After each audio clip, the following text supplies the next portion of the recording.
Bueno, les damos la bienvenida a todos, a todas, a todos. Seguramente, como están comentando, hay compañeros de todo el país. Bienvenidos a este cuarto encuentro federal de derechos humanos. Este, Estamos nuevamente encontrándonos en este contexto de pandemia, lamentablemente que no nos permite vernos personalmente, pero bueno, de todas maneras, por supuesto que celebramos este encuentro porque sabemos de las dificultades que estamos teniendo y queremos seguir trabajando en el avance de los juicios, tanto desde la Secretaría de Derechos Humanos como desde todos los ámbitos de militancia que venimos impulsando estos juicios en todo el país. Les quiero comentar rápidamente la modalidad que vamos a tener. Como habrán visto en los flyers de invitación, tenemos compañeros que van a exponer o nos van a compartir sus reflexiones, son disparadores a partir de los cuales poder empezar a compartir, a avanzar y a discutir sobre lo que nos preocupa hoy por hoy en los juicios de lesa humanidad. Van a exponer aproximadamente 10 minutos cada uno de ellos y posteriormente, en la medida que podamos, con el tiempo un poco acotado que tenemos por el Zoom, pero bueno, vamos a tratar de circular la palabra, utilicemos el chat para hacer comentarios, consultas, preguntas o dejar inquietudes.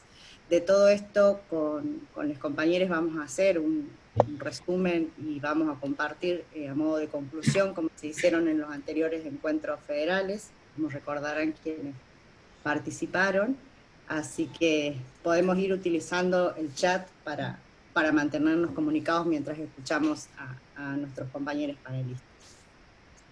Así que gracias a todos por conectarse y muchas gracias a los compañeros panelistas por ordenar sus horarios y poder acompañarnos en este día. Bueno, los voy a presentar y después les voy a dar la palabra a los compañeros y así ya los podemos escuchar. Bueno, tenemos entre nuestros panelistas a la doctora María del Carmen Roqueta, como muchos la deben conocer. Ella fue jueza de la Cámara del Tribunal Oral en lo Criminal número 6 de Capital Federal, fue jueza hasta el año 2017 y tuvo a su cargo muchísimas causas relacionadas con delitos de lesa humanidad y con graves violaciones a los derechos humanos. Entre ellas, la referida al plan sistemático de robos de bebé durante la dictadura cívico-militar y el circuito de centros clandestinos de Atlético Banco Olimpo y Hospital Militar Campo de Mayo. La doctora Roqueta fue declarada personalidad destacada en el año 2019 por su gran aporte al proceso de memoria, verdad y justicia. En segundo término vamos a escuchar a Lilan Luque, que es una compañera, militante, comprometida, feminista, es abogada de Córdoba. Lilan también es docente en la Universidad Nacional, docente especializada en criminología y en derecho penal, de nuestras docentes favoritas para quienes estudiamos en Córdoba. Y Lilan también es integrante del equipo jurídico de hijos y de familiares de detenidos desaparecidos por razones políticas de la provincia de Córdoba. Después vamos a escuchar a Victoria Basualdo, como todos la conocen también. Victoria es investigadora del CONICET, del área de Economía y Tecnología de Flaxo, y actualmente está encargada de la Unidad Especial de Investigación de Delitos de Lesa Humanidad cometidos con motivación económica, perteneciente a la Secretaría de Derechos Humanos de la Nación. Así que es un gusto también tener la Victoria acá y escucharla. Después también nos acompaña el compañero militante, Emanuel Lovelli, nuestro querido Cholo, como lo conocemos, sus compañeros, y Emanuel es coordinador del área del equipo jurídico de Abuelas de Plaza de Mayo. Y finalmente vamos a escuchar al compañero Pablo Yonto, también periodista, abogado, militante y representante a muchísimas querellantes en los juicios de lesa humanidad en diferentes causas que están tramitando en Capital y en Provincia de Buenos Aires.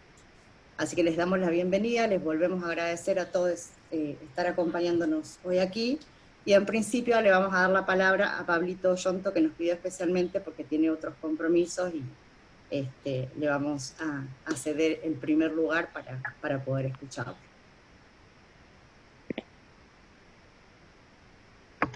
Bueno, ahí creo que estoy. Bueno, buen día, compañeras, compañeros.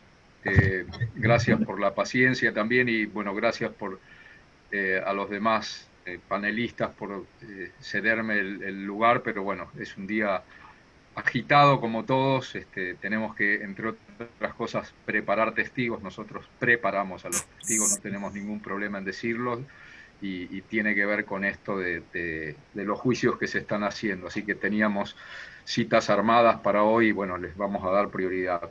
Es un día, como ustedes saben, es un día muy, muy triste, muy triste, porque ha fallecido un compañero que decía precisamente algo que lo vamos a repetir siempre, ¿no? No dramaticemos, no dramaticemos la vida, es una macana dramatizar la vida, nos decía él siempre, miremos a la vida con optimismo.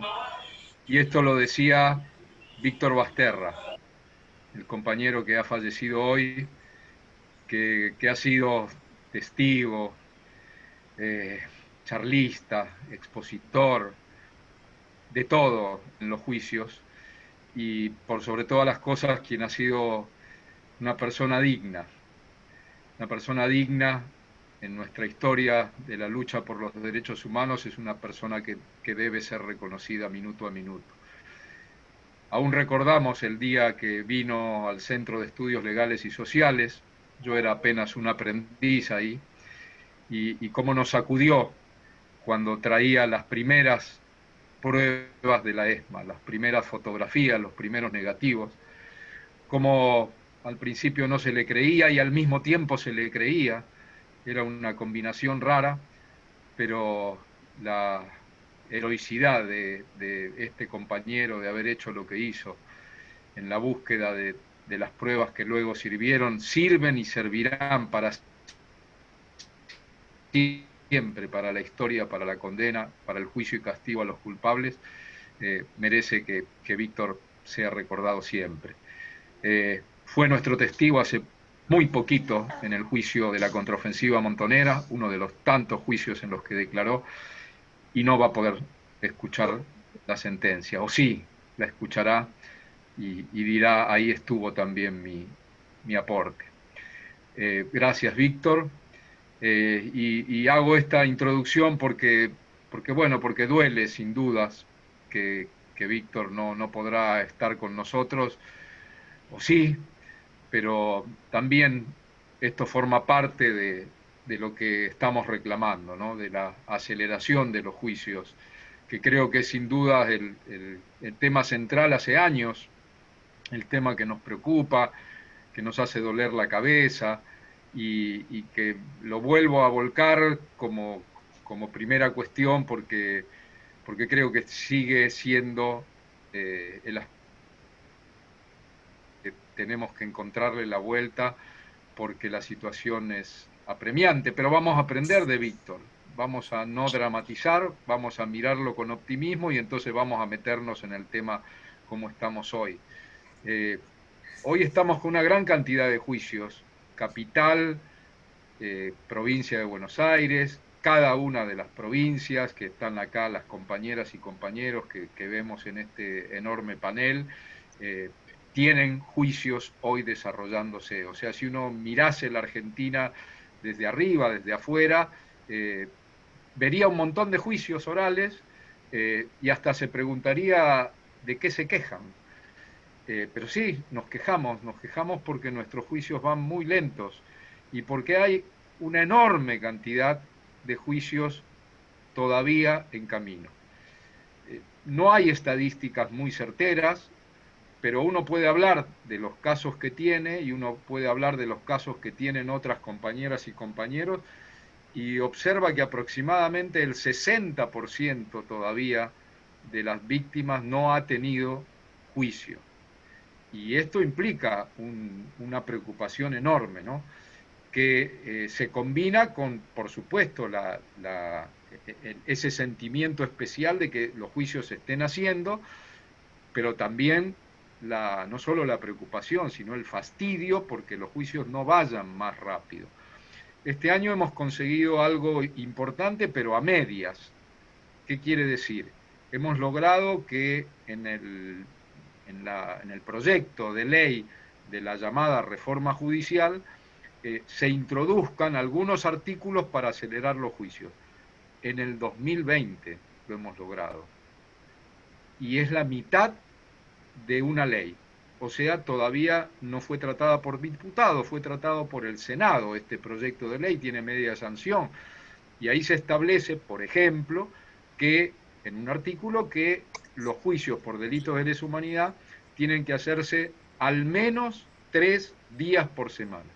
Miren lo que estamos pidiendo en el año 2020, cuando todo esto de los juicios orales, por llamarlo de alguna forma, empezó con el juicio a las juntas, que fue un juicio oral, y aquel juicio a las juntas de 1985, donde Víctor Basterra declaró aquel famoso día, digo famoso porque lo hizo famoso Borges además, ¿no? El día que Borges fue a escuchar el juicio a las juntas, el testigo que declaraba era Víctor. Y Borges quedó tan conmovido por el testimonio de Víctor que escribió en aquel agosto del 85 un artículo brillante a lo Borges, contando lo que había escuchado.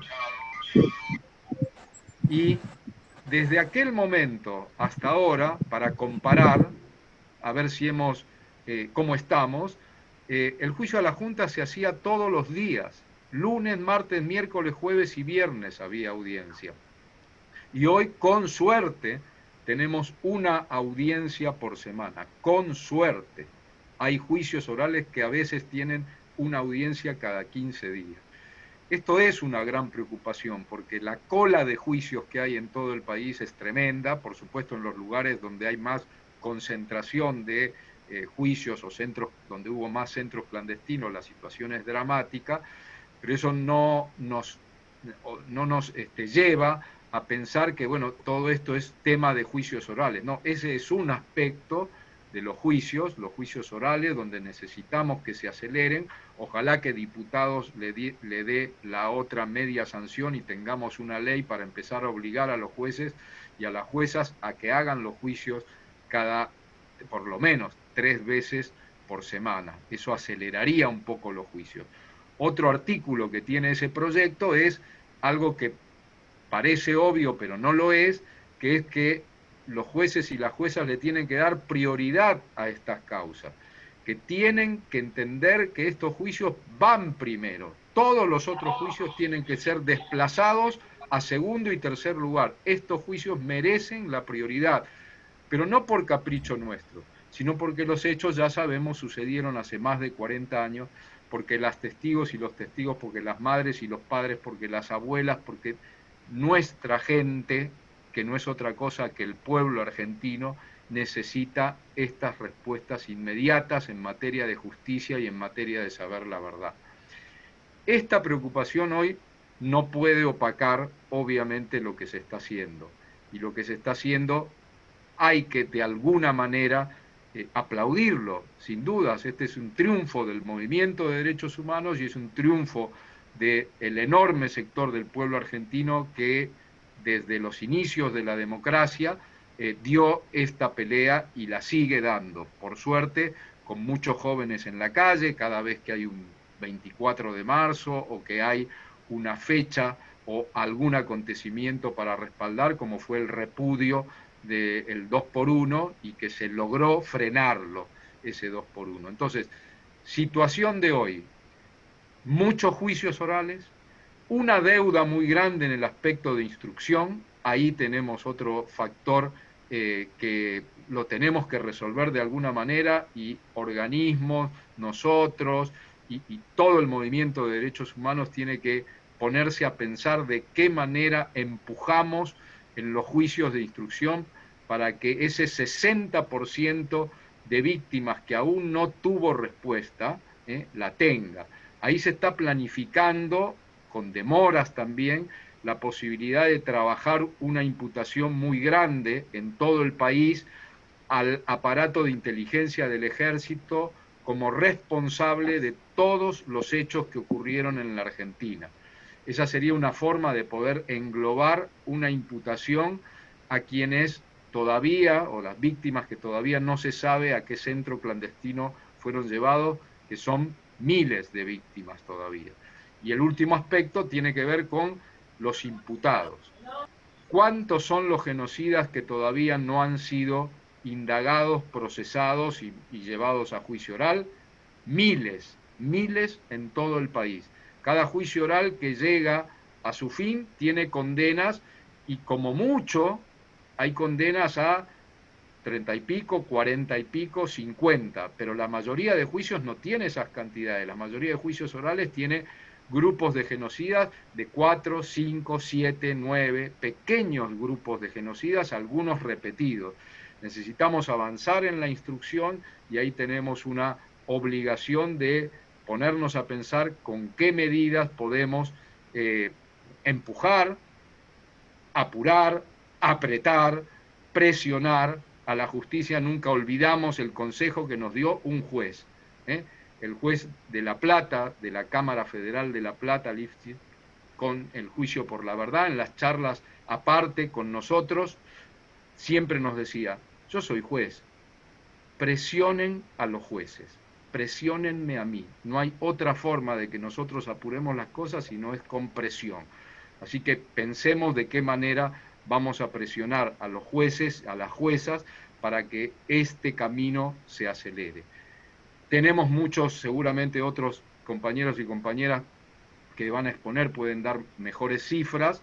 Tenemos una gran cantidad ya de condenados, alrededor de 1000 y pico, pero todavía falta mucho. Entonces, en esa perspectiva que nos planteó Víctor, de no dramatizar la vida porque es una macana, en esa visión de la vida con optimismo, en esa enseñanza que nos dejó, bueno, miremos con optimismo esto sin dejar de preocuparnos por lo que falta, pero con la certeza de que ese camino que iniciaron madres, abuelas, hermanos, hijos, familiares, los compañeros y las compañeras que integran todos los organismos de derechos humanos en el país, que son también, por suerte, centenares y centenares, en ese camino seguimos transitando, y sin duda el aporte que este encuentro va a poder hacer nos va a ayudar a resolver toda esta cantidad de problemas, pero sin duda a seguir llevando en alto los pañuelos blancos y el nombre de cada uno de los 30.000 compañeras y compañeros desaparecidos. Porque la consigna sigue fuerte, a donde vayan los iremos a buscar. Celebramos, aún con el dolor de Víctor, celebramos este encuentro y celebramos que los juicios siguen y van a seguir. Gracias, compañeras, compañeros. Gracias, Pablo, como siempre tan claro, tan conciso y generoso con todo el conocimiento que tenés. Muchísimas gracias. Sí, respecto al número que decía Pablo de condenados, es verdad, puede parecer mucho, pero en relación, sobre todo en las jurisdicciones no provinciales, sabemos todos los que somos del interior, que hay una deuda muy grande en causas en instrucción, ¿no? Pocos criterios de unificación de causas. Bueno, y sí, y recientemente creo que el número, creo que lo constatamos con compañeros del Ministerio Público Fiscal, llegamos a 1003 condenados con las 2 últimas sentencias de Operativo Independencia en Tucumán y de la causa Saint-Amand en Santa Fe. Bueno, ahora le damos la palabra a la doctora María del Carmen Roqueta. Doctora, la escuchamos. Hola, ¿qué tal? ¿Cómo les va? Buen día, gracias por la invitación. La verdad que es un gusto y un placer poder transmitir algo de lo que al menos yo considero que ha sido. Disculpa, mi perra durmió todo el día, toda la mañana, parece que está ladrando, discúlpenme. Estas cosas que nos pasan en esta nueva realidad que tenemos. Bueno, siguiendo un poco lo que está... lo que venía diciendo Pablo, yo en realidad que he sido protagonista desde el lado como juzgadora, yo siempre fui muy crítica de cómo se han llevado adelante los juicios del ESA, porque considero, no para, en principio, para purgar culpas de nadie, ni las mías, sino porque creo que, primero y principal, el Poder Judicial es uno de los poderes del Estado que atrasa muchos años, para no decir siglos. Nosotros fuimos a llevar a cabo todos estos juicios con las mismas herramientas que teníamos para juzgar cualquier hecho delictivo, desde el más chiquitito hasta el más terrible, de un simple robo hasta un homicidio. Nosotros, los que teníamos que estar, los que hacíamos el debate oral, requiere presencia, estar sentados ahí. Hago una breve disquisición. El juicio penal tiene dos momentos: el momento de la investigación, que se conoce como la instrucción, y el momento del debate. Esto en materia federal, ¿no? Y el momento del debate oral y público, donde se presentan todas las pruebas, y es el contradictorio, ¿no? Donde defiende, acusa, defiende, y los jueces y las juezas debemos luego resolver. Y después están las cámaras que revisan lo que hizo el de instrucción, y la Cámara de Casación, que revisa nuestra sentencia, la de los tribunales orales. Como todo argentino y argentina, siempre tenemos la virtud de avanzar y hacer cosas maravillosas, y esto es lo que siempre tenemos que rescatar, rescatando al querido Basterra, ser positivos. Nosotros seguimos siendo ejemplo. Yo toda esta semana he tenido distintas charlas con gente de los hermanos latinoamericanos, y siempre somos ejemplo, y preguntas, y por qué ustedes pudieron, y bueno, todos saben por qué, y porque hubo una decisión política, pero también estuvieron los movimientos de derechos humanos, las madres, las abuelas, aquellos que estuvieron detenidos, desaparecidos, los sobrevivientes. Todo eso fue dando hasta que también estuvieron las decisiones políticas de llevar adelante estos juicios. Yo siempre voy a hacer crítica, porque creo que con las mismas herramientas, que es lo más valioso que tenemos, con las mismas herramientas, cuando hablo de esto me estoy refiriendo a que con el simple código de procedimientos que utilizamos para todos y todas, juzgamos a Videla, bueno, Macera murió en el interín, pero en su momento, el juicio de las juntas es otro tema. Juzgamos a Echecolás, se ha juzgado al Turco Julián, al Tigre Acosta, por nombrar a los que probablemente sean los más conocidos o emblemáticos, no porque sean ni peores ni mejores que el resto. Todos fueron terribles y todos fueron horribles. Ahora bien, los vicios de la justicia y la falta de celeridad procesal, para mí es uno de las graves violaciones a las garantías que todos tenemos. Y realmente mientras yo terminé siendo, dejé de ser jueza en abril, el 1 de abril de 2017, y para mí siempre fue algo terrible, era el tema de la falta de celeridad procesal, ¿no? Entonces avanzábamos. Las peticiones que los jueces y las juezas hicimos en su momento nunca fueron escuchadas, nunca fuimos convocados. No sé ahora qué estará pasando. Yo creo que fui a una reunión de la Corte una sola vez, ya al final, cuando a la Corte le estaba interesando perseguir los delitos de corrupción.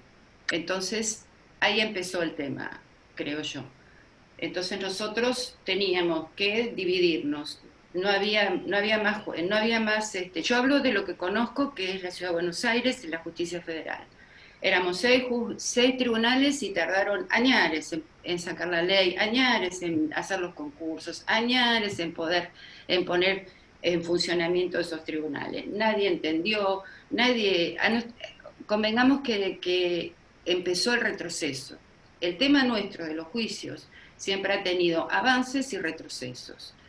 Lo cierto es que, bueno, yo recuerdo que en el año 2010-2011 todos los tribunales orales de la Ciudad de Buenos Aires resolvimos a través de determinadas reuniones entre nosotros y nosotras, de poner todos los juicios, sacar el tema, sacar sentencias. Yo me acuerdo que fui como cuarta jueza en el circuito atlético Banco Olimpo, mientras hacía otras cosas, corregí una fecha de plan sistemático, la corrí, bueno, montones de cosas, pero tratábamos de hacer entre 2 y 3 días por semana, además de todas las causas con los detenidos, que eso también era un tema que uno lo tiene presente, que el detenido no esté detenido más de 2 años, y entonces tratar de avanzar en eso. Pero bueno, el lado positivo es cierto, tenemos montones de sentencias. El lado negativo es que hubo, y a mi criterio, es cuando empieza a cambiar la mirada desde la Corte Suprema en qué le interesa, hacia dónde van. Y ustedes lo han visto, los años de la última administración han estado enfocados en perseguir los delitos de corrupción. Ustedes saben qué pasó y qué es lo que sucedió en esos años. Ahora bien, así y todo, yo creo que también hay deudas pendientes por parte de la política. Yo les dije que el 1 de abril de 2017 dejé de ser jueza y ese cargo todavía no fue ocupado, fue concursado y nadie lo está ocupando. Así como yo, hay muchísimas, pero muchísimos lugares que no han sido ocupados y están los concursos, o no llamaron los concursos, o el Consejo de la Magistratura no corrige. Todo es una lágrima, porque el Poder Judicial encima que atrasa, encima que en la Facultad de Derecho nadie nos enseñó a hacer este tema, porque es obvio. Uno fue aprendiendo, pero todo era una cuestión, ustedes no saben las horas que yo, en lo personal, gastaba para tener sala, tener el audio, tener la videoconferencia con Estocolmo, porque había una sobreviviente que iba a dar. Todo eso, en vez de estar sentada y estar trabajando la prueba o leyendo otras cosas. Eso de alguna manera después se fue mejorando, pero bueno, todos los ponchazos, pero salimos adelante. Lo lamentable es que después de los juicios, y hoy, por ejemplo, leyendo una nota de página 12, me entero que el juicio de plan sistemático de apropiación de niños en la dictadura, o como se conoce, el robo de bebés,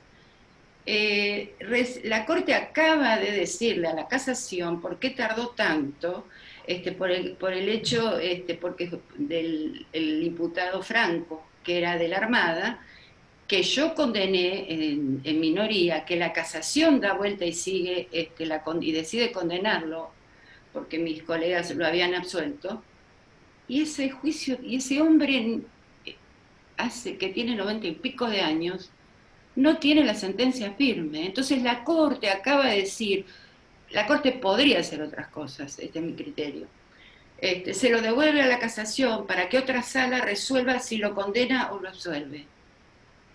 La sentencia fue del año 2012, la Casación, y en esa vez fue rápida, en menos de un año sacó el fallo con respecto a lo que habíamos dicho nosotros. Hoy leo que Franco, a quien yo condené, mis colegas absolvieron, la Casación condenó, no tiene sentencia firme. Entonces creo que, como alguna vez le dije a algún ministro de Justicia, el problema pasa por cómo se trabaja en el Poder Judicial. Los que ponemos la cara y estamos sentados, y discúlpenme, yo siempre digo es cara y culo, porque los jueces de los tribunales orales tenemos que estar sentaditos y poner la cara y avanzar en todo lo que se pueda, pero el resto de los otros estamentos del Poder Judicial, jueces de instrucción, Cámara Federal y Cámara de Casación y Corte Suprema, pasan los meses, pasan los años y los expedientes están allí, no se resuelven. Por eso sí es importante que los organismos y los querellantes estén siempre presentes reclamando, porque además es un derecho constitucional el peticionar a las autoridades. Ahora bien, dicho esto, ¿qué pasó con todo lo que nosotros vinimos haciendo? Ustedes tienen que tener presente que la dictadura armó un sistema de terror. El sistema social, el miedo, fue la consigna solidaria de la sociedad, hacia la sociedad. Y desarmar toda esa metodología de represión del gobierno de facto o de la dictadura, que tuvo como objetivo ese plan sistematizado de terror y de miedo, nos ha llevado tiempo, nos ha llevado avances y retrocesos, pero bueno, estos dos regímenes, el dictatorial y el democrático, han colisionado, pero no siempre han tenido la misma fuerza. Entonces, a veces yo me pregunto, cuando se hace el juicio a las juntas, esa democracia que recién empezaba, ¿cuánta fuerza tenía? ¿Y cuánta fuerza pudo, más allá de que uno lee de vuelta la sentencia de la causa de los comandantes y hay cosas que puede gustarnos o no, pero marcó. Y eso en una democracia que tenía todo el aparato represivo ahí, ¿no? No había nada, no había dudas. No había duda. Guglielminetti fue custodio de Alfonsín. Entonces, no obstante, siempre tenemos que sacar lo positivo de eso. Se pudo hacer y se hizo. Después vinieron los retrocesos de los 90 y pudimos abordar el 2003 en una trilogía de decisión política de Néstor Kirchner, por el proyecto que estaba en la Cámara de Diputados de declarar nulas las leyes de obediencia debida y punto final. Y los fallos de la Corte que avanzan en cuanto a que no habían prescrito los delitos, que se podía avanzar, y todo lo que ustedes, se los resumo porque es muy largo, tenemos y pudimos los jueces y las juezas sentarnos y poder avanzar en esto, en tratar de administrar justicia de la mejor manera. Ser justos, ser justas es un término que a veces a uno que le ha tocado hacerlo parece demasiado, ¿no? Es como que somos personas iguales que todos con un conocimiento X sobre las leyes y nada más. Pero bueno, se pudo hacer. Pero entonces, ese aparato del Estado dictatorial, ese aparato del Estado de terror, hubo que desarmarlo y seguir desarmándolo, y hay que seguir desarmándolo, a pesar de las decisiones políticas, a pesar de las movilizaciones y los aportes fundamentales de los organismos de derechos humanos, de abuelas, de madres, de sobrevivientes. Eso tiene que ser constante, eso nunca se debe perder. De nietos, de hijos, de hijes, o sea, hijas, tiene que ser inalterable en el tiempo. Por lo tanto, yo siempre tomo estos dos pilares, que es la causa de los comandantes, los jueces en ese momento, digo jueces porque eran todos varones, y los jueces de la Corte también, pudieron acreditar o probarse y decir esto sí pasó en 700 casos en ese momento, y en el cual se probó la secuencia. La secuencia era secuestro, tortura, desaparición y muerte. Pero nos faltaba lo que ya sabíamos, que no estaban, no sé, los 6 casos de niños y niñas que habían sido apropiados, que habían sido robados durante la dictadura. En ese juicio, el tribunal absuelve a Videla, a Macera, y creo que a Viola por un caso, eran 6 casos. Entonces, ¿por qué no creyeron que eso estaba dentro de la sistematización del proyecto de la dictadura?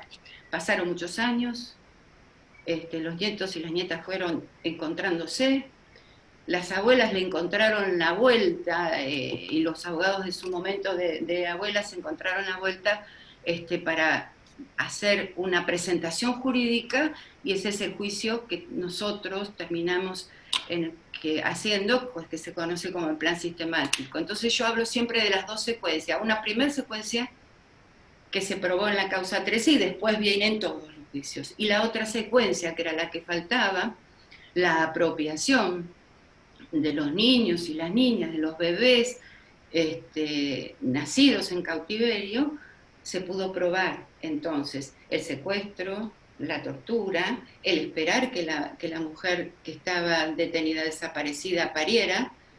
Una vez que había parido, ese bebé se lo sacaban, ella pasaba a integrar en la lista de traslados, desaparecida y la muerte. Y esos niños y esas niñas, que siguen siendo todavía los que seguimos buscando, los desaparecidos con vida. y bueno, eso lo pudimos probar. Entonces a veces, a pesar de todas estas cosas que a veces yo cuento y que parecen terribles, que no se puede, que sí se puede, parezco Macri, discúlpenme, me olvidé que esa frase venía de alguien que ha negado el genocidio, un negacionista, un político negacionista.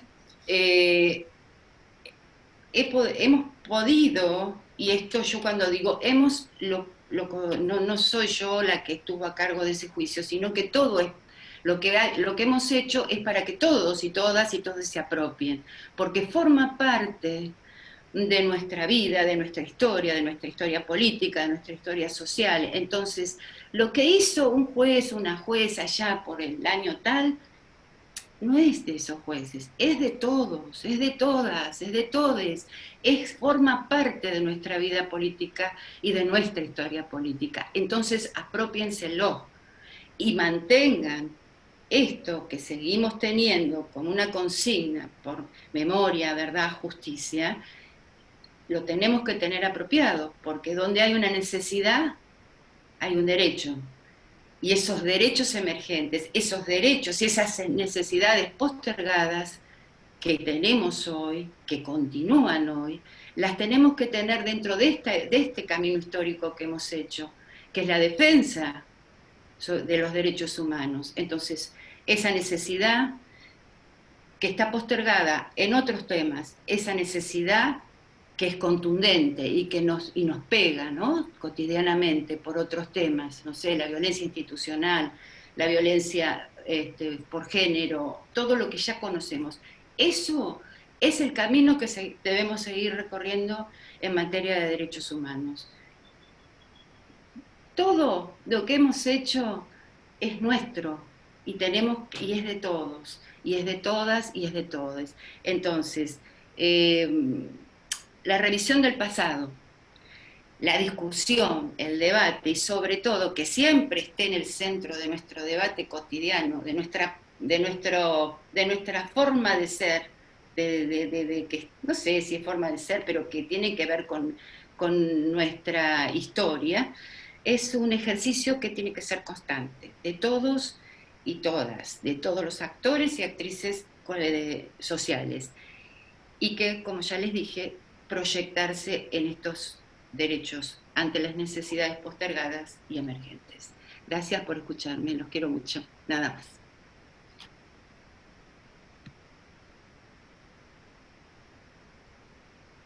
Muchísimas gracias, doctora Roqueta, la verdad que un placer escucharla, un placer que en el encuentro estén personalidades como usted, como el doctor Zaffaroni, que nosotros sabemos que son personas que cuando han cumplido una función tan importante como la de haber sido magistrados, hayan asumido con tanta responsabilidad y con tanto compromiso esta lucha de los organismos de derechos humanos y este reclamo histórico de memoria, verdad y justicia, y que hoy los podamos tener acompañándonos y recordándonos lo importante que es, ¿no?, que nos apropiemos de los procesos históricos, que sigamos reclamando y que pongamos en los lugares en los que tienen que estar los jueces, ¿no? No son seres superiores, no están, son personas con responsabilidades importantes y que cumplen funciones sobre nuestras vidas.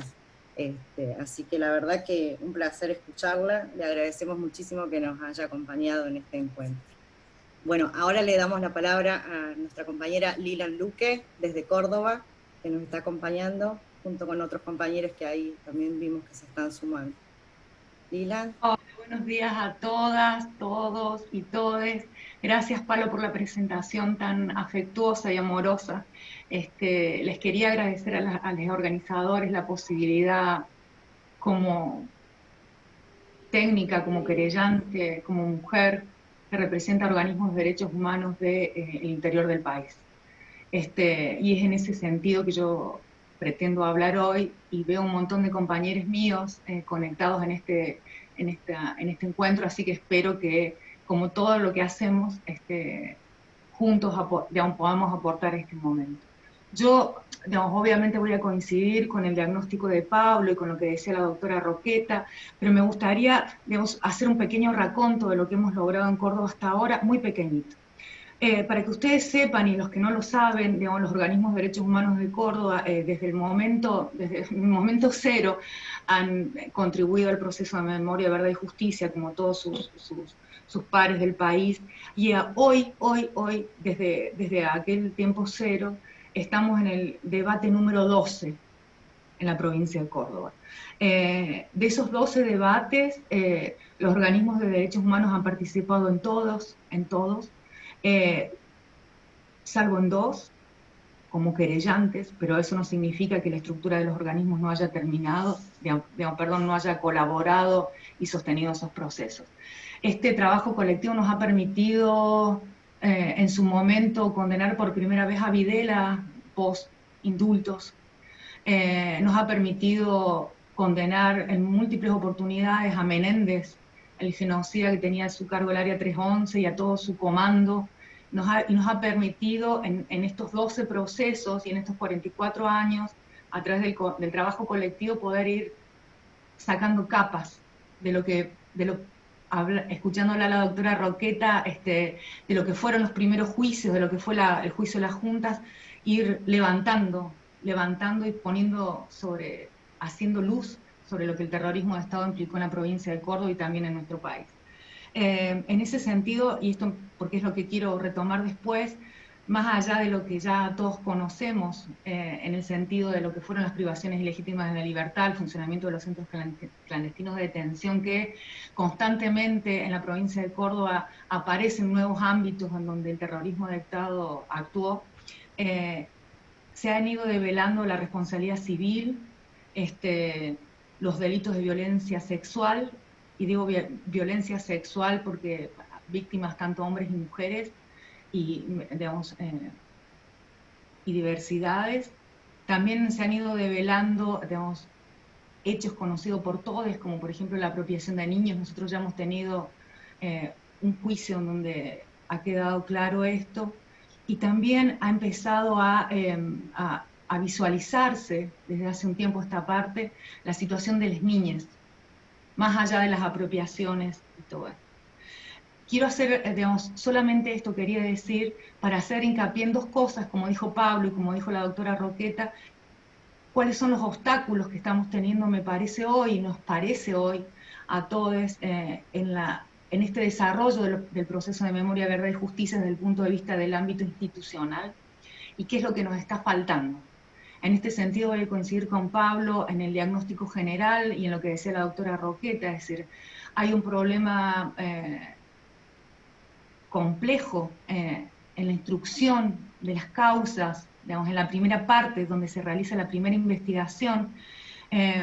Particularmente hoy en Córdoba tenemos unos problemas que tienen que ver con, por ejemplo, la renuncia de la fiscal que estaba a cargo, pues se jubiló, la fiscal que estaba a cargo en su momento de la investigación de las causas, y ahora tenemos a cargo de las investigaciones a la titular de la Procuraduría de Crímenes contra la Humanidad, de delitos de lesa humanidad, y a un auxiliar fiscal que están tratando de llevar adelante todo esto, pero no tenemos fiscal allí, no tenemos fiscal en la Cámara.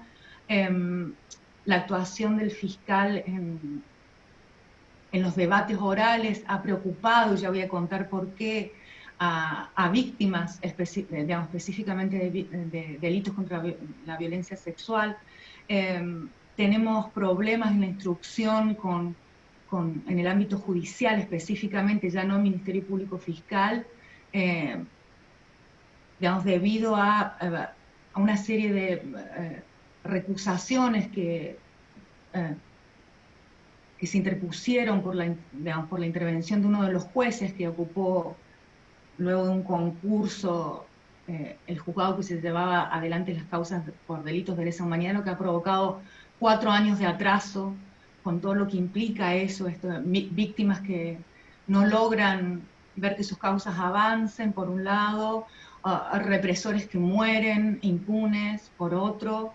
Entonces tenemos un panorama institucional desde el punto de vista del Ministerio Público Fiscal, que ahora está tratando de compensar algunas faltas, pero de todas formas con cargos no estables, y desde el punto de vista de de los jueces, en este sentido, como bien decía la doctora Roqueta, que son los primeros obligados a actuar, que bueno, si no hay recusaciones, hay apartamientos, falta de personal, y eso está obstaculizando y está contribuyendo a la impunidad biológica de los genocidas por un lado, a las dificultades en la investigación por el otro. Por otro lado, digamos, el periodo al que hacía referencia la doctora Roqueta del gobierno anterior ha desmantelado gran parte de las estructuras que tenía que ver con los recursos materiales y humanos que se contaban para las investigaciones, y eso nos está preocupando porque lo que queda tiene que ver con investigaciones que están desarticuladas, investigaciones que trata hechos por separado cuando debieran ser tratados en conjunto. Y por otro lado, en la provincia de Córdoba, me parece esto a mí, y esto lo digo a título personal, está habiendo un proceso no de vaciamiento de los sitios de memoria, pero sí un poco de descuido en relación a la asignación de personal, que como todos saben, aportan al proceso de memoria, verdad y justicia, aportando prueba a los juicios. En este sentido y con este panorama, digamos, que es lo que debemos destrabar ahora y aportar como parte de organismos de derechos humanos y del movimiento de derechos humanos, tenemos que destrabar esta situación institucional, porque lo que queda es, miren, de acuerdo a un informe del Ministerio Público Fiscal del año 2019, había en instrucción solamente, es decir, en la primera etapa de investigación, aproximadamente 1.200 víctimas. Hoy, estoy segura, hay más, 1.200 víctimas, 1.500 víctimas, o quizás un número aproximado, y 300 imputados. Hay causas donde se investiga el destino de los compañeros que no están contando con los recursos. Una de las deudas pendientes es abordar, si bien hemos tenido en Córdoba una causa, que fue la mega causa La Perla, donde se investigaron delitos contra la integridad sexual de víctimas del terrorismo de Estado, abordar la cuestión de la violencia sexual desde la perspectiva de género, incluyendo las disidencias, es una deuda pendiente en Córdoba. Y esto es con falta de recursos y con falta de formación. También, digamos, nos queda pendiente en Córdoba la investigación de la responsabilidad civil, que ha sido una de las capas que hemos podido percibir a partir de estos dos procesos, esto es, responsabilidad empresarial, responsabilidad de políticos o de interventores. Estoy pensando en la compañera Silvia de Tofino, que está seguramente acá escuchando, digamos, en su momento se denunció desde Hijos la posible participación de alguien elaborando listas en la empresa provincial de energía, y esa investigación no avanzó. Estoy pensando en la investigación que se realizó desde Hijos, aportando nombres de personal y de personas que habían participado en su momento como parte del engranaje de la maquinaria del terrorismo de Estado, y que no se pudo avanzar. Entonces tenemos como un montón de deudas pendientes, digamos, y nuestro desafío ahora es tratar de todos estos pendientes, digamos, seguir investigando las apropiaciones de niños, poder avanzar en las privaciones legítimas de la libertad que han sufrido compañeros siendo niñes. Estos son los desafíos a los que nos enfrentamos hoy. Coincido con lo que decía la doctora Roqueta en el sentido de la necesidad de presionar, y lo que decía Pablo también, de presionar políticamente para que estos problemas que son institucionales, que no son de los organismos ni de la sociedad civil, pero que sí obstaculizan al proceso de investigación, al proceso de memoria, verdad y justicia, puedan ser resueltos, y estamos tratando de hacer eso para en definitiva, no solamente poder avanzar en el proceso de memoria, verdad y justicia en relación a el terrorismo de Estado y lo que ocurrió en la década del 70 en Córdoba a partir de 1974, lo que está acreditado por sentencias judiciales, sino también para poder todo el tiempo, y este es nuestro rol, más allá de la participación en las causas, como decía recién Aleman en la presentación, poder afianzar esto de nuestra construcción de la memoria como instituyente. Es decir, la memoria, me parece que no erro, al decir en nombre de mis compañeros que no solamente para nosotros tiene que ver con el proceso de memoria, verdad y justicia, que en este momento está pasando, me parece a mí en Córdoba, digamos, por estos obstáculos, por un momento complejo que está contribuyendo a la impunidad biológica, sino también para, y porque esta es mi convicción personal también y de los organismos de Córdoba, porque los procesos de memoria, verdad y justicia aportan para el futuro. Entonces, contribuir a digamos, tratar de destrabar esto y al mismo tiempo aportar el proceso de memoria, verdad y justicia, me parece que aporta a esta memoria instituyente en el sentido de que no estamos hablando solamente del pasado, sino también retomando lo que decía Zaffaroni, estamos hablando del presente y del futuro. Entonces, coincido en la necesidad de que hay que presionar, buscar estrategias para que los órganos institucionales del Estado, que son en definitiva los que nos tienen que dar la respuesta sobre el proceso de memoria, verdad y justicia, lo podamos resolver prontamente, porque ni las víctimas pueden seguir esperando, ni los genocidas pueden morir impunes. Eso por un lado, y por otro lado, porque eso aporta a nuestro presente y a nuestro futuro. Traté de hacerlo lo más cortito posible, estoy viendo que hay preguntas en el chat, pero lo voy a dejar para después. Gracias, Paloma, gracias a todos.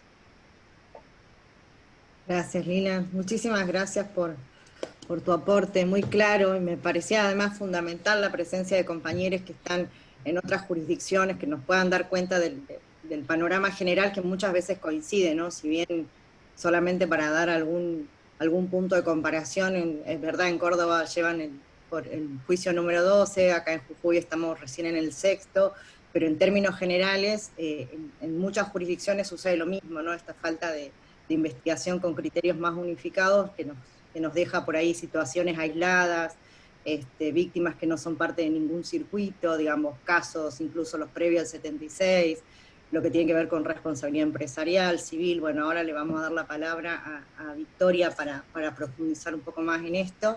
Así que muchísimas gracias. Victoria, te escuchamos. Bueno, muchísimas gracias. Creo que hay algunos micrófonos abiertos, así que si pueden, por favor, silencien. Muchísimas gracias. Bueno, primero que nada, agradecer enormemente. Es un lujo para mí y es una alegría enorme estar acá con este panel impresionante, pero además con esta audiencia tan diversa desde distintos lugares. Creo que es extremadamente rico y extremadamente necesario.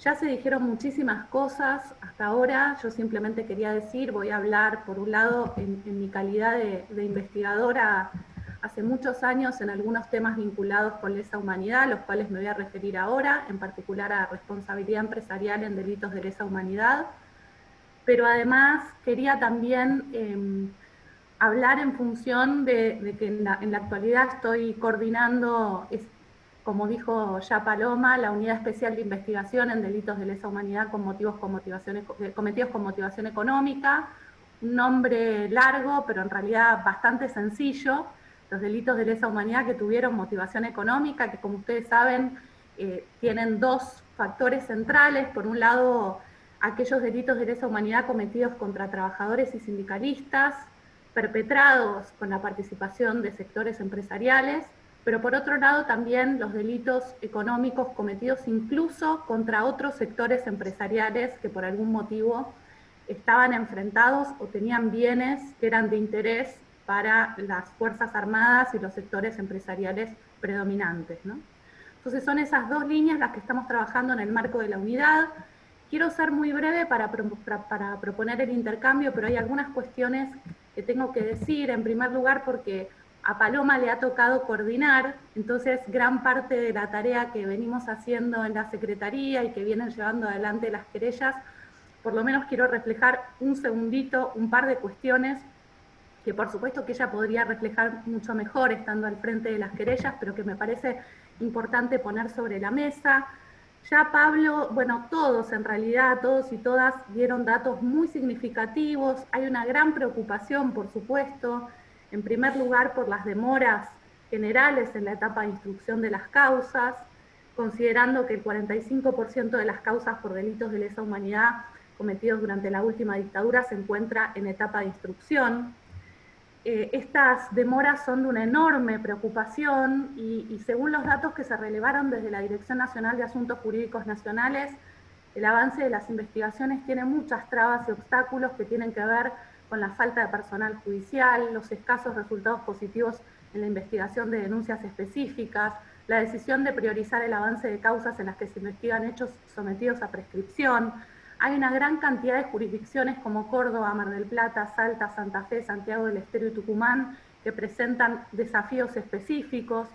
Por lo tanto, una primera tarea que se está llevando adelante desde la Secretaría es el diagnóstico de estos obstáculos, la lectura del funcionamiento del Poder Judicial y de los obstáculos respecto de lesa humanidad y la determinación de prioridades para avanzar, ¿no? Más allá de, por supuesto, suscribir absolutamente la urgencia porque todas las causas puedan avanzar, también encontrar prioridades y urgencias dentro de este mapa muy problemático para hacer avances. En este marco hubo 2 ejes además que se identificaron desde la Secretaría como centrales. El primer eje son justamente los delitos de lesa humanidad cometidos con motivación económica, y a esto me voy a referir con un poquito más de profundidad enseguida, pero sí quería mencionar, justamente en el chat estuvieron hablando recién de esto, de los delitos que involucran violencia sexual, que son otra preocupación muy severa en términos de prioridad para lograr avanzar. En este sentido, bueno, la Proculesa enfatiza que 103 personas fueron condenadas por delitos que involucran violencia sexual cometidos en el marco del terrorismo de Estado. El Ministerio Público Fiscal de 2012 impulsa fuertemente la persecución penal de estos crímenes, considerando los delitos autónomos, buscando darles visibilidad y establecer responsabilidades, pero sin embargo, aun cuando hubo un incremento en la cantidad de sentencias que trataron este tema, el 2013 fue un pico con un máximo de 5 sentencias obtenidas y desde el 2014 se obtiene una cantidad de sentencias de 4 por año. Claramente hay una necesidad muy fuerte de impulsar este eje, considerando que según los datos de marzo de 2020, solo el 13% de las sentencias dictadas abordaban estos delitos de manera autónoma. Este es otro eje en el cual se ha logrado un avance muy importante en la Argentina en términos de visibilidad, de conceptualización, de desarrollo, incluso de tratamiento dentro de los juicios. Gran parte de estas líneas de investigación y de trabajo en judicialización se originaron en que algunas de las sobrevivientes contaban estas cuestiones en juicio y no había ningún dispositivo ni para contenerlas, ni para escucharlas, ni para darle alguna canalización.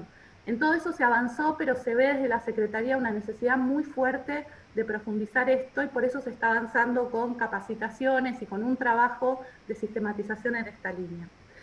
Bueno, eso para reflejar muy brevemente y de manera muy precaria y muy mínima simplemente un contexto de algunas de las preocupaciones que tenemos en el conjunto de los equipos trabajando en los juicios. En mi caso, yo estoy encabezando una unidad que desde la Secretaría se decidió reactivar, una unidad que había quedado vacía, sin personal y sin tarea alguna, y que se reactivó con el cambio de gobierno para priorizar justamente el análisis y la judicialización de los delitos de lesa humanidad con motivación económica.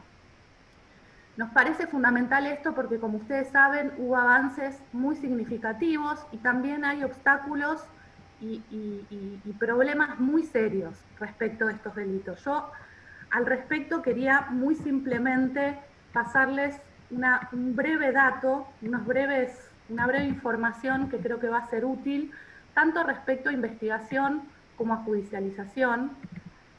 Aquí estoy proyectando, espero que todos puedan ver, estos son simplemente 3 o 4 filminas. En primer lugar, quiero dar a conocer, supongo que todos ustedes lo conocerán, pero en el caso en que no sea así, la existencia de una investigación de 4 instituciones, la Secretaría de Derechos Humanos, el Programa Verdad y Justicia, el Área de Economía y Tecnología de Flaxo y el CELS, cuyos logos ven allí, que se llama Responsabilidad Empresarial en Delitos de Lesa Humanidad, que fue publicado en el 2015, pero bueno, justamente fue publicado por Infojus, iba a ser distribuido en todo el país y con el cambio de gobierno quedó absolutamente desplazado y por supuesto sin retomar durante todo ese tiempo. Y estamos desde la Secretaría reactivando, distribuyendo y visibilizando este trabajo que se hizo en conjunción con esas 4 instituciones, porque se hizo la investigación de 25 casos de empresas en todo el país, los casos que pueden ver acá, en zona centro-sur de la provincia de Buenos Aires, Loma Negra y la Nueva Provincia, en el conurbano sur, Astillero Río Santiago, Propulsora Siderúrgica, Petroquímica Sudamericana, Swift, Alpargatas y Molinos, en el cordón industrial de zona norte de provincia de Buenos Aires al sur de Santa Fe, Asindar, Dalminesider, Castarza y Mestrina, Los Auri Cataño, Ford, Mercedes-Benz, Grafa y Grafanor. En el NEA, el establecimiento yerbatero IDT Las Marías. En el NOA, el Ingenio Concepción, Ingenio La Fronterita, Ingenio Ledesma, Mina El Aguilar y La Veloz del Norte, y en zona centro, Fiat.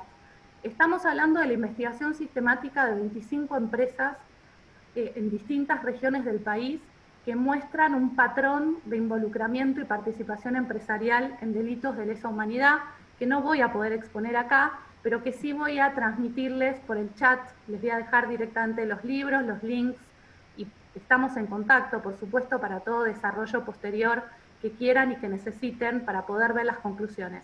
Lo que uno ve acá es que existieron prácticas empresariales represivas muy determinadas, que implicó el otorgamiento de una cantidad enorme de recursos que fueron desde financiamiento hasta vehículos, hasta infraestructura, listas, información, la presencia de empresarios en los procesos de detención, incluso en algunos casos en los procesos de tortura, y la existencia de centros clandestinos de detención dentro de los establecimientos fabriles en 5 de los 25 casos analizados.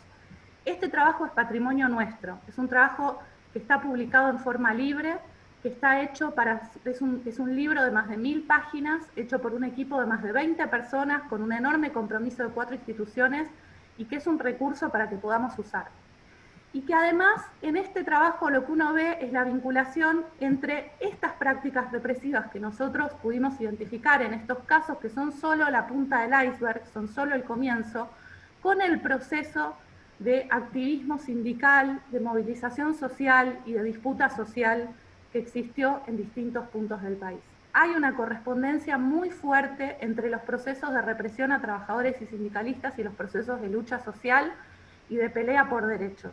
Nuevamente no tengo tiempo de hacer todo el desarrollo aquí, pero lo van a ver en el trabajo en profundidad, cómo los procesos de lucha sindical y de adquisición de derechos permitieron justamente ganar terreno, tener una serie de logros que hacen que estos trabajadores y sindicalistas reprimidos no sean solo víctimas, sino que sean protagonistas de la historia. Ojo que hay algún micrófono abierto y tenemos un perro acompañándonos en nuestras disquisiciones. Bueno, también quería hablar del proceso de judicialización, porque no es solo la cuestión de investigación. A esta etapa de investigación siguió un proceso de judicialización muy importante que tiene causas abiertas vinculadas con responsabilidad en todo el país. Y no estamos hablando únicamente de causas directamente con imputados empresariales, que son muy pocas, y por eso acá les destaco. Está el caso de La Veloz del Norte, cuyo justamente presidente de la empresa, dueño de la empresa, Marcos Levín, fue condenado junto a su mano derecha y a un grupo de policías en 2016, y el juicio fue iniciado en 2016 y la anulación de la condena fue en 2017, si mal no me equivoco. Creo que esa fecha está mal, porque fue también durante el macrismo, pero creo que la fecha fue el 2017. Por otro lado, la condena histórica a 2 altos directivos de Ford en 2018, yo creo que ahí estuvo el error de esta filmina. En diciembre del 2018 fueron condenados Héctor Sibila y Pedro Müller, ambos gerentes de la empresa multinacional Ford Motor Argentina. Fueron condenados junto con Riveros, que también fue condenado como militar responsable por toda la zona en la cual ocurrieron los secuestros y las detenciones de estos 24 trabajadores y exdelegados de la empresa Ford Motor Argentina. Y es muy importante allí ver cómo se logró pasar del proceso de investigación a la judicialización, y de un análisis general de responsabilidades empresariales a un análisis específico de quiénes eran, qué responsabilidades tenían los propios imputados, que es de algún modo el desafío al cual me quiero referir. Pero además tenemos el procesamiento de 2 funcionarios empresariales, en el caso de Acindar Villa Constitución, en marzo de este año, que también creo que es fundamental para recordar en este sentido. Bueno, ahí viene la comida. Creo que tenemos un tema de micrófonos abiertos. Bueno, perfecto. Quería entonces simplemente darles un panorama respecto de la existencia, por un lado, de una acumulación muy importante de investigación en este tema, por otro lado, de un avance de judicialización. Les citaba el caso de la Veloz del Norte, donde hubo condena, pero hubo además la anulación de esta condena por considerar que no se trataba de delitos de lesa humanidad, cuestión que está todavía en manos de la Corte Suprema, como varias otras cuestiones que fueron decididas en otros casos, por ejemplo, las causas vinculadas al ingenio Ledesma, que también están en manos de la Corte Suprema hace años sin decisión, lo cual nos marca otro de los obstáculos.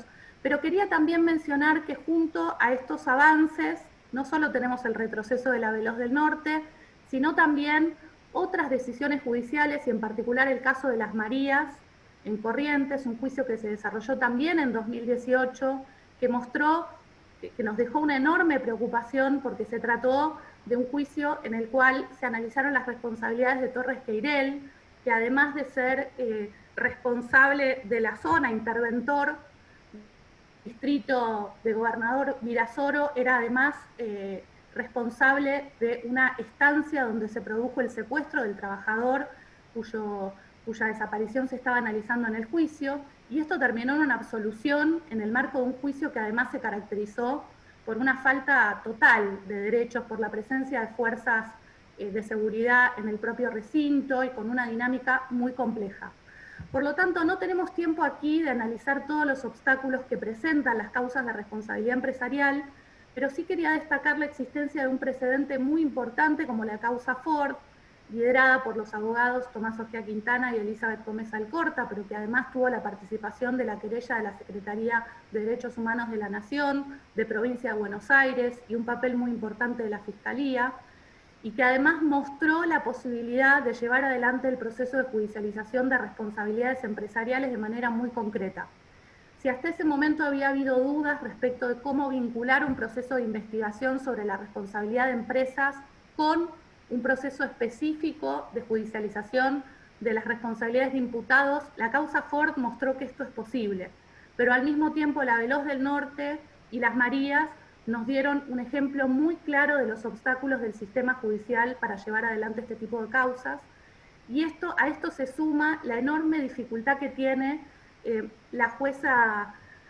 Nos explicaba lo que había sido lograr entender cómo judicializar delitos de lesa humanidad y responsabilidades militares. Bueno, acá tenemos por delante una tarea tremenda que es lograr judicializar responsabilidades empresariales, lograr entender cuáles son las jerarquías, las cadenas de responsabilidad que tienen dentro de las empresas y cómo atribuir estas responsabilidades a esos funcionarios empresariales. Este es el terreno en el cual estamos trabajando, un terreno en el cual que requiere sí o sí una perspectiva interdisciplinaria, requiere sí o sí una perspectiva que permita sumar esfuerzos y analizar una cantidad de documentación que antes no se vio, que antes no se trabajó y que sin embargo está allí. Tenemos la Dirección de Inteligencia de la Policía de la Provincia de Buenos Aires, hay una gran cantidad de archivos provinciales. Lilian nos hablaba de Córdoba, bueno, en Córdoba hay un reservorio documental impresionante de archivos, lo mismo sucede en Santa Fe. Estamos entonces trabajando interdisciplinariamente, haciendo un relevamiento de toda esta documentación y trabajando con los equipos de litigio en cada lugar para poder hacer avanzar estas causas que tienen elementos en distintos lugares del país con diferentes situaciones procesales que si me pongo a detallar no termino más.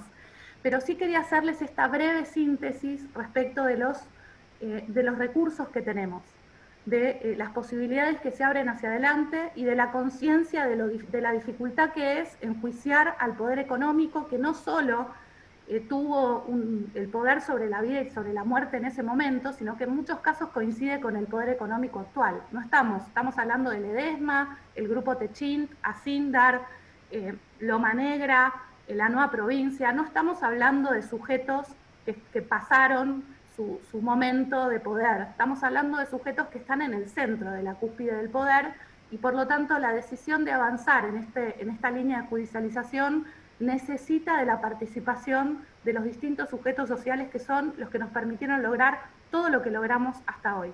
Las víctimas, los organismos de derechos humanos, los sindicatos, está la intersindical presente, sostuvieron el juicio a Ford impresionantemente, se hizo una muestra muy linda, gráfica, en fin, hay una gran cantidad de maneras de contribuir y de sumar esfuerzos a esta línea que sin duda nos necesita a todos y a todas. Esto es todo, muchísimas gracias, y dejo acá para poder dar lugar y seguir conversando. Gracias, Victoria, muchísimas gracias, siempre con tanta claridad. Ahí los compañeros estaban preguntando sobre acceder a la publicación y les comentamos, ahí otro compañero Hernán compartió, son 2 tomos, la publicación a la que yo mencioné, Victoria, y está disponible en la web, así que se puede buscar y descargar como PDF. Bueno, compañeros, nos queda escuchar al último compañero, que es Emanuel Lovelli, el Cholo, conocido por todos, que es el coordinador del equipo jurídico de Abuelas. Te damos la palabra, compañero. Bueno, Palo, gracias. Qué difícil hablar después de Victoria. Me dan ganas de irme o de preguntarle un montón de cosas, sin desmerecer a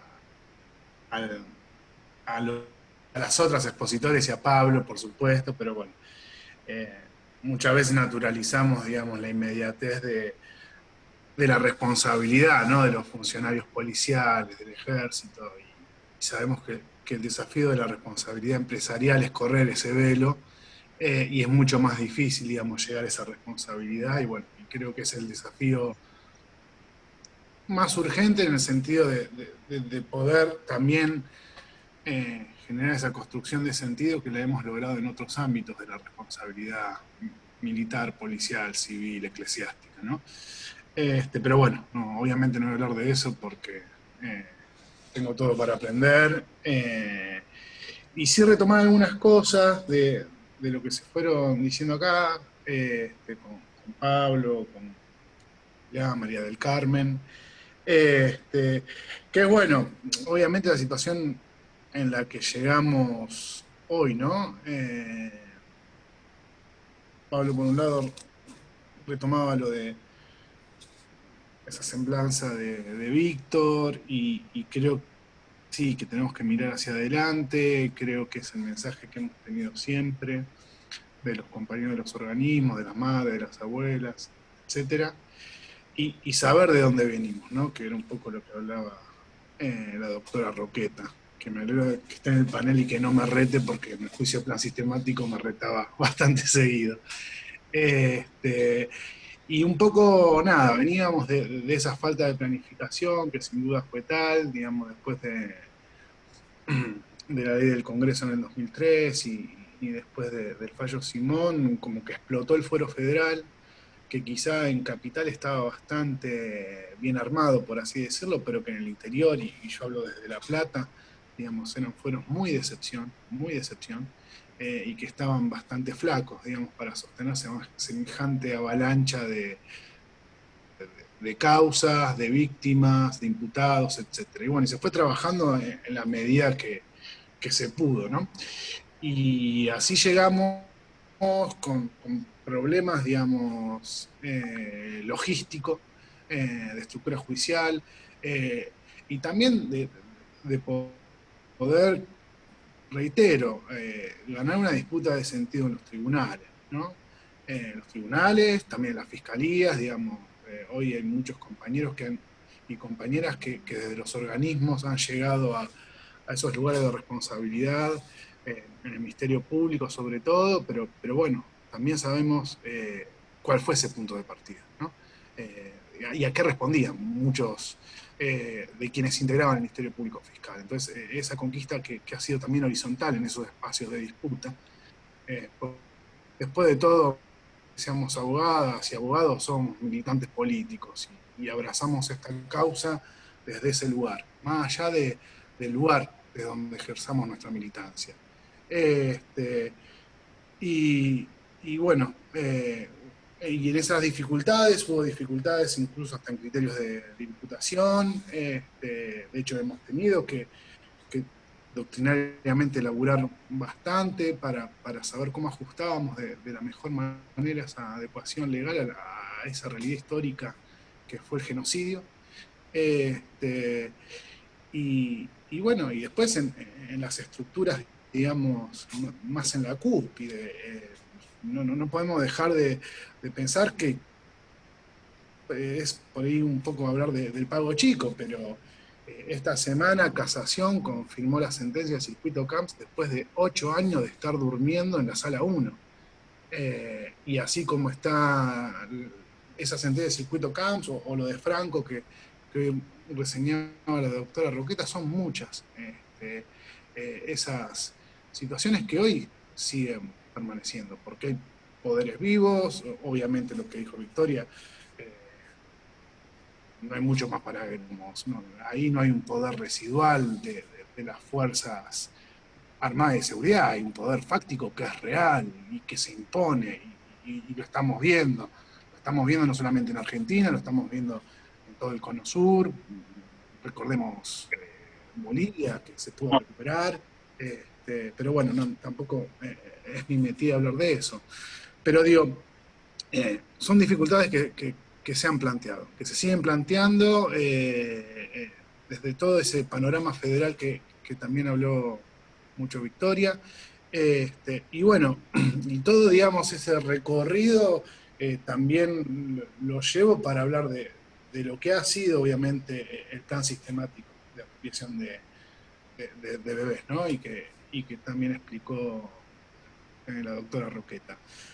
Ese plan obviamente se extendió a lo largo y a lo ancho del país, y lejos de querer historizarlo, pretendo, y aprovechando que este es un encuentro federal, nada, conversar con ustedes de lo que implica hoy, digamos, la búsqueda de las nietas y de los nietos. Hoy Pablo obviamente rememoraba esa frase histórica, ¿no? Esa consigna de a donde vayan los iremos a buscar con respecto a los genocidas, y nosotros con respecto a las nietas y a las nietas sería a donde están los vamos a buscar, ¿no?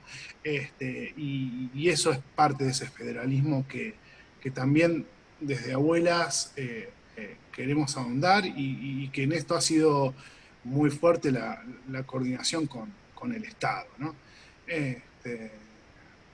A partir del año 2009, con el acuerdo de solución amistosa por el caso Bauer Pegoraro, redundó en un montón de reformas en políticas públicas con respecto a la apropiación, a la investigación por la apropiación de niños durante la dictadura, y uno de esos fue la creación de la unidad especializada sobre apropiación de niños durante el terrorismo de Estado, que está a cargo de Pablo Parenti.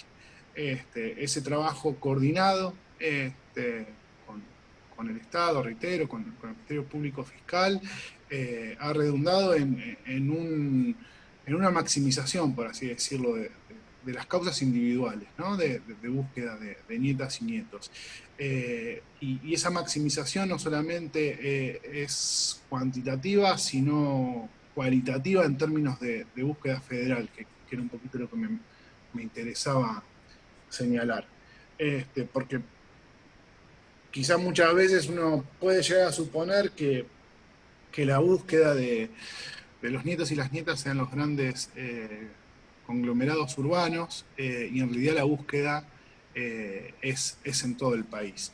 Y para tomar una reseña, no les puedo compartir la pantalla porque se me rompió la computadora y estoy con el teléfono en este Zoom, pero sí permítanme relatarles que desde la creación de la unidad especializada a marzo de este año, que era un trabajo que veníamos haciendo de relevamiento para reforzar ese trabajo, bueno, y pasó la pandemia obviamente, pero se pudo hacer un relevamiento que nos facilitó la unidad de 859 causas desde 2013 a la fecha de búsqueda ¿no? De nietos y nietas. 859 causas, de las cuales hoy, o al momento de marzo, pero bueno, números más, números menos, hay 307 causas, al menos que ha iniciado la unidad, que eso no significa que sean todas, porque otras causas previamente las ha iniciado abuelas, u otros organismos que buscan,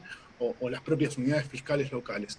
Pero de ese raconto de 859 causas, 307 estaban aún en tramitación, porque las otras ya se había obtenido el análisis de ADN. Pero más allá del número, es muy interesante pensar que estas causas se abrieron en la Cámara de Tucumán, con los juzgados correspondientes, ¿no? Tucumán y Santiago del Estero, San Martín, Salta, la Cámara de Rosario, de Resistencia, de Posadas, de Paraná, de Mendoza, de Mar del Plata, de La Plata, General Roca, Corrientes, Córdoba, Comodoro Rivadavia, por supuesto Cava y Bahía Blanca. Digamos, todas esas cámaras, con los juzgados que son de cada uno de los circuitos, nos permite pensar que hoy entre comillas, la política pública que se ha podido generar, es una política sui generis, desde ya hay una política vinculada más a la búsqueda judicial, abarca causas desde Ushuaia a La Quiaca, digamos, ¿no? Parafraseando a León Gieco, y también desde el este hasta el oeste, ¿no? Y obviamente que con esto de presionar a los jueces y también nutrir a los jueces no digo de conocimiento porque sería un tanto petulante, pero sí al menos de cierta sensibilidad también en toda la víctima, por estas personas, desde ya que son víctimas,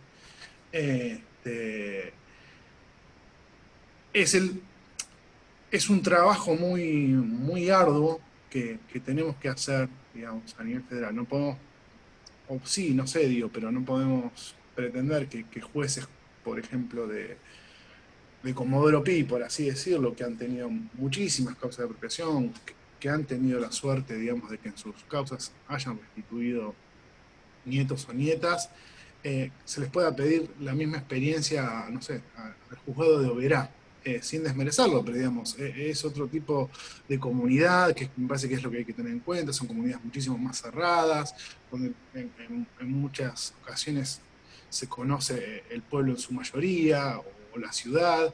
Entonces creo que ahí también, desde esta conquista que tenemos que hacer desde el juzgamiento entero, digamos, de lo que fue el genocidio, también a nosotros se nos abre un reto muy importante.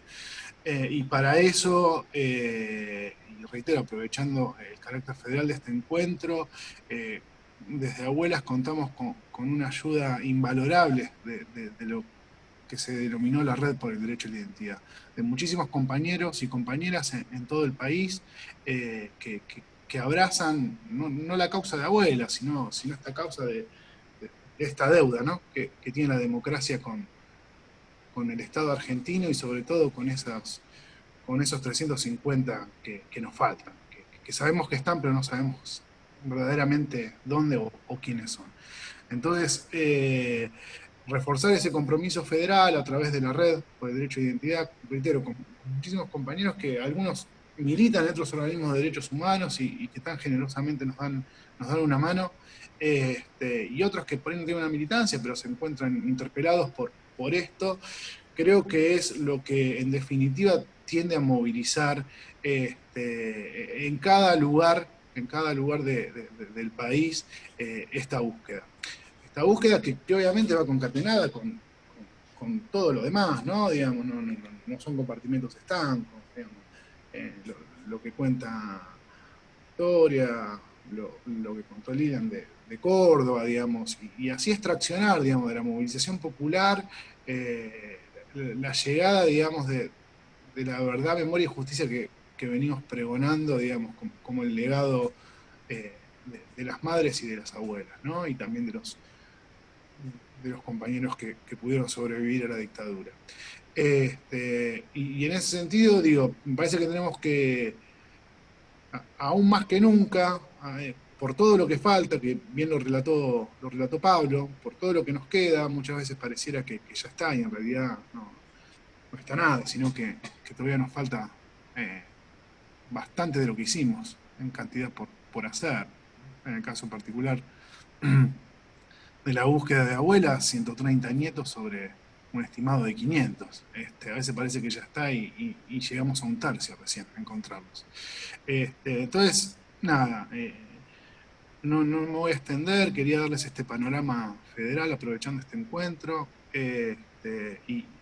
y que bueno, y que nada, me parece que tenemos que estar codo con codo en cada rincón del país, aprovechar incluso la virtualidad que nos permite hoy presenciar de alguna manera todos los juicios que podamos, que eso sea una conquista ganada en esta contingencia, pero que se plasme para que cada quien pueda saber lo que ocurrió en cada centro clandestino de detención, y en cuanto también a poder aportar a esta búsqueda inmensa de que han encabezado las abuelas, pero que en realidad es de todos. Entonces, bueno, simplemente era mostrarle esto, agradecer el espacio, agradecer el encuentro, y bueno, y ojalá el año que viene podamos vernos de otra manera y sentirnos y abrazarnos, que tanto nos hace falta. Gracias.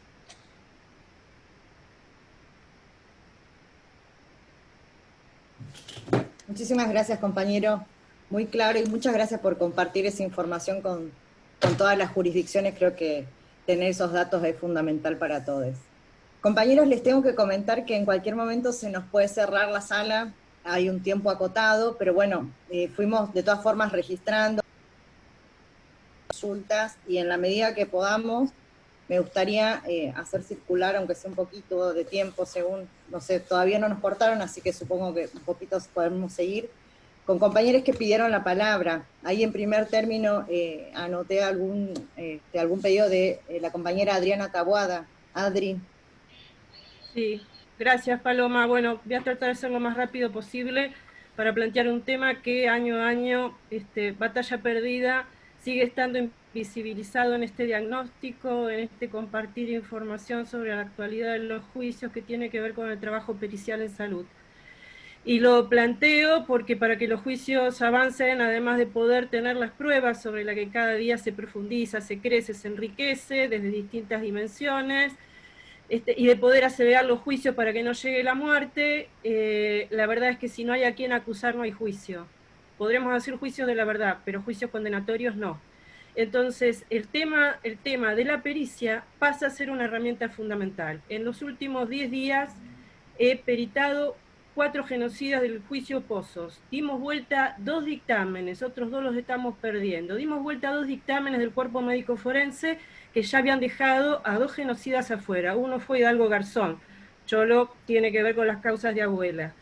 Entonces, esto que no es un tema de narcisismo, es un tema de no se le da a este tema la importancia que corresponde, que digamos, esto que estoy planteando, no solamente existe la impunidad biológica y se mueren, existe la impunidad gerontológica. El trabajo de una vida, 45 años de investigación, de lucha del movimiento, de los familiares, de los testigos, se va a la sola firma de un médico o de un psicólogo del cuerpo médico forense. Y si no hay quien esté ahí controlando esa prueba, que somos nosotros, las partes, esto pasa cotidianamente. Formo parte de un pequeño equipo, éramos 3, hoy somos 2 compañeros, una de ellas está muriendo en este momento, que representamos a todos los organismos que nos lo pidan de manera gratuita y damos la pelea. Pero la verdad es que la Secretaría, el Estado no tiene peritos, lo necesitamos porque la Secretaría está en todo el país. Entonces este es un pedido nuevamente a la Secretaría, al Estado Nacional o a los estados provinciales, y también a lo mejor a que puedan los organismos buscar de alguna manera profesionales que voluntariamente se acerquen, participen y puedan estar aportando en un tema por el cual se van los genocidas, simulan y el cuerpo médico forense se los respalda. Bueno, era este tema. Gracias, dejo a otro en el ratito. Gracias, Adri, gracias. Sí, fundamental lo que señala la compañera. ¿Alguien más había pedido la palabra, Mara? ¿Teníamos registrado? Para que escuchemos a los compañeros. Mara. No, una serie de preguntas en el chat, pero no hubo pedido de palabras. Bueno, compañera, entonces hacemos circular quien quiere tomar la palabra. Creo que Marta Graif, ¿puede ser? Marta. Marta, estás con el micrófono apagado. Micrófono. En realidad recién entré, así que me estoy involucrando en toda la charla. Todavía no estoy bien empapada en todo lo que estuvieron hablando. Yo fui una detenida del Posadas y estuve en los 2 juicios del Posadas, ¿no? Y en lo que decía Adriana en cuanto a que muchas veces apañan a los que estuvieron involucrados en esa toma a las personas. Es verdad, a mí me pasó en el primer juicio y en el segundo también, porque al final se murió el que yo lo acusaba directamente, inclusive por haber abusado de mí en ese momento. Así que bueno, no sé, quiero todavía interiorizarme porque recién entré, así que no digo más nada y espero en otra oportunidad poder hablar más en eso. Bueno, gracias y Bueno, suerte que pude entrar. Gracias, Marta. Entonces yo voy a ir leyendo los comentarios de los compañeros que fueron sumando en el chat, que veo que ahí también los están repitiendo. Acá hay compañeros que señalaron temas tales como que los casos de los reenvíos de casación a los tribunales orales originales para el dictado de nuevas sentencias cuando se revocan sobreseimientos, están planteando una serie de cuestiones que debería pensarse quizás en una acordada para casación para establecer pautas generales que guíen esos procesos. Esto nos aportan los compañeros. Con relación a presionar, debemos impulsar más la presencia de trabajadores en los juicios, esto relacionado con lo que la exposición de Victoria, hemos confirmado en los 2 últimos años cómo pesa, sobre todo a partir del caso Ford. Hablando de delitos sexuales, señaló otra compañera, bueno, remarcaba esto, ¿no? Solamente el 13% de las condenas dictadas tiene que ver con la condena por estos delitos. Bueno, Adri ya hizo su exposición, también ya hizo su aporte. La compañera Mariana Gamboa, que no sé si estará en Córdoba o en Salta, Mariana nos señala lo importante que es ir generando educativos de formación interdisciplinaria y de ciudadanía para apropiarnos de todos los juicios. Esto en relación a la exposición de la doctora Roqueta. Así que les agradecemos a todos estos comentarios. No sé si alguien quiere agregar algo más. Esto es lo que yo fui registrando. Hernán está pidiendo la palabra. Hola, ¿cómo están? Bueno, yo soy Germán von Schmeling, algunos me conocen, algunos y algunas.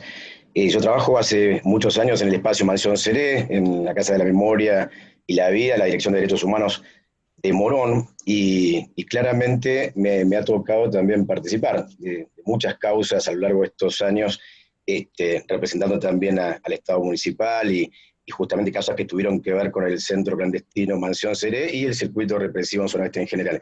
Pero les quería comentar algo puntual que tiene que ver justamente con un juicio que todavía no termina, porque falta una sola audiencia. Se va a dictar el veredicto ahora el próximo 18 de noviembre, y yo soy querellante en esa causa. Yo tengo a mi padre y a mi hermana desaparecidos, que fueron vistos por última vez en esa dependencia. La Brigada de Investigaciones de San Justo queda en el partido de La Matanza, provincia de Buenos Aires, es parte del circuito CAMPS, pero este juicio tuvo que ver específicamente, este debate se abocó específicamente a lo que es la Brigada de Investigaciones. Lo que quería decir es justamente que es un claro ejemplo de lo que dijeron todos los compañeros, sobre todo cuando habló Pablo, de la dilación, ¿no? De la lentitud. A ver, yo recuerdo que cuando hicimos el juicio por Mansión Seré 2, diríamos que se probó el circuito represivo de la Fuerza Aérea, la subzona 16, partido de Viejo Morón, Merlo y Moreno, teníamos mínimo 2 audiencias por semana, ¿sí? y hasta a veces teníamos 3 audiencias por semana. Así todo el juicio duró mucho tiempo por la cantidad de testigos, ¿no es cierto?, y declarantes y de víctimas. Y en este juicio, que a mí me involucra en lo personal, la Brigada de Investigaciones de San Justo, recuerdo que con mi madre fuimos la primera vez a hacer un reconocimiento, una inspección ocular con las querellas, en ese momento estaba el juez Corazza, además esto fue en noviembre del 2009, ¿sí? Ahí ya se empezó a armar un trabajo importante para llevar a cabo este juicio, recién la instrucción, digamos, y la elevación se hizo en el 2015. El juicio empezó en 2018, en agosto, y ahí quiero comentarles el asunto. El juicio podría haber terminado tranquilamente hace mucho más de un año, ¿sí? Los jueces, digamos, del Tribunal número 1 de La Plata decidieron saltarse, como dijo Pablo, audiencias. Habíamos quedado, se había pautado como mínimo una audiencia por semana, y con ese promedio de audiencias hubiésemos terminado exactamente en un año, ¿sí? Bueno, empezaron a saltearse semanas, empezaron a hacer audiencias cada 15 días, y también las audiencias empezaron a durar menos, en algún momento duraban varias horas, después empezaron a ser mínimas las duraciones las mismas, y nos encontramos con esta situación de la que se ha hablado. Se mueren impunes los imputados, se murieron varios de los declarantes, los testigos, las víctimas. Murió mi abuela en junio de este año, ¿y por qué la nombra mi abuela? Porque mi madre falleció hace muchos años, ni siquiera llegó, ¿sí?, a empezar el inicio de este debate. Yo soy querellante y representante de la familia, en este caso en lugar de ella, pero mi abuela, una señora grande, yo tampoco pretendía que viva 200 años, de todas maneras me había programado, justamente sacando los cálculos que habíamos tenido desde el inicio, una audiencia por semana. El juicio tendría que haber terminado mucho antes de noviembre del año pasado. Claramente este debate empezó en un gobierno macrista, así, con todo lo que eso nos significa, las dilaciones, los beneficios a los genocidas, un montón de cuestiones que estamos tratando justamente ahora de contrarrestar. Pero les quería comentar eso, me siento justamente muy identificado, no solamente como trabajador de un espacio de memoria y un lugar que ha llevado políticas públicas de derechos humanos, sobre todo en el eje Memoria, Verdad y Justicia, desde hace más de 20 años, ¿sí?, que se inauguró la Casa de la Memoria, se cumplieron 20 años del inicio, ¿sí?, del proyecto Mansión Seré, en primer lugar recuperado en Latinoamérica esas características, sino que justamente desde lo familiar y lo personal, es una gran frustración. Me hubiese gustado el próximo 18, sobre todo abrazar a mi abuela, que también fue secuestrada, torturada, ¿sí?, también fue víctima del terrorismo de Estado, no solamente era familiar, sino que también fue víctima, y decirle condenamos a tales o a cuales, o por lo menos terminamos este proceso. Bueno, es un claro ejemplo de lo que pasa seguramente en otras causas, a muchos compañeros y compañeras, y creo que tenemos que poner el foco ahí, como han dicho todos los compañeros disertantes, sobre todo Pablo cuando habló al inicio, de que hay que procurar volver a algo que sucedió en su momento, mínimo 3 audiencias por semana, ¿sí?, para que los genocidas no se nos mueran impunes, y sobre todo los familiares y las víctimas tampoco lo hagan, ¿sí? Quería aportar eso, y también los invito a estar pendientes. Miércoles 18 de noviembre, el Tribunal de La Plata va a dictar el veredicto por los crímenes de lesa humanidad cometidos en Brigada de San Justo. Nada más, muchas gracias. Perfecto, Germán, muchísimas gracias, compañero. Ahora vamos a cerrar las intervenciones con los últimos pedidos de la palabra. Déjenme leer 2 comentarios más, May y después Julieta, y ya vamos cerrando, compañeros, pero quería leer acá los aportes de los compañeros de Mendoza. Natalia: en Mendoza tenemos un laburo espectacular del colectivo de Juicios Mendoza, crónicas y hasta un libro publicado. Sería un paso más allá de ir haciendo materiales de difusión y educativos, esto en relación a lo que decía Mariana seguramente, sobre los procesos judiciales locales.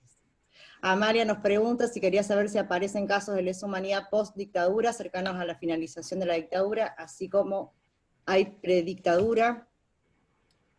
Natalia, de nuevo, uno de los objetivos sería promover una nueva ola de impulso popular a los juicios y de prisión más amplia a jueces y juezas. Hubo preguntas muy puntuales a los compañeros. Nosotros tenemos sus registros de los correos electrónicos, así que por preguntas puntuales acerca de causas y posibilidad de inicios de causas se los vamos a contestar de manera particular. Yo tengo al menos registradas 2 de ese tipo. Y desde ahora le damos la palabra a May y después a Julieta, y así ya vamos cerrando la mesa, compañeros. Buenas tardes. Era una consulta a la doctora Luque, o a quien quiera, digamos, responder de los expositores o expositoras, con respecto a los delitos sexuales y tanto para, digamos, a las dificultades que se encontraban en las fiscalías o en los tribunales en cuanto a los delitos sexuales o a las violencias de género que se encontraban o que se empezaban a evidenciar en los juicios de lesa humanidad, ¿no? O que se empezaban a evidenciar, o que nosotros empezamos a registrar. Porque en realidad cuando uno lee los testimonios de los sobrevivientes, siempre, por ejemplo, las compañeras que llegaban del interior a Devoto siempre relataron lo mismo, de cómo llegaban y cómo tenían que eran trasladadas del interior a Devoto, de cómo ese desfile de compañeras, que eran desfiles de mujeres desnudas que iban por la capilla de Devoto, y nadie preguntó sobre eso. Eso en cuanto a la relación de Devoto, pero si no, eso en cuanto a la violencia, digamos, a las violencias sexuales. Y después también hiciste referencia a la violencia hacia los bebés y hacia los niños y niñas en los últimos juicios. ¿Podrías explayarte un poco más con respecto a eso, doctora Luque? Bien. Palo, tomo la palabra, digamos, y le voy a retomar un poquito lo que decía Victoria, y retomando lo que decía May, efectivamente, como ustedes saben, como todos sabemos, los relatos sobre violencia sexual no son nuevos en los delitos, digamos, en este tipo de procesos. Lo que sí me parece que, acuerdo con Victoria, que no siempre ha habido mecanismos dispuestos a la escucha y a la derivación de esa demanda específica. Específicamente en Córdoba, una de las cosas que yo mencioné por arriba fue en un proceso en el que nosotros no fuimos querellantes, los organismos allí no fuimos querellantes, se produjo un pedido de absolución por parte del Ministerio Público Fiscal en relación a un hecho relatado. En su momento esto motivó que una parte de los organismos hiciera una presentación ante el Ministerio Público Fiscal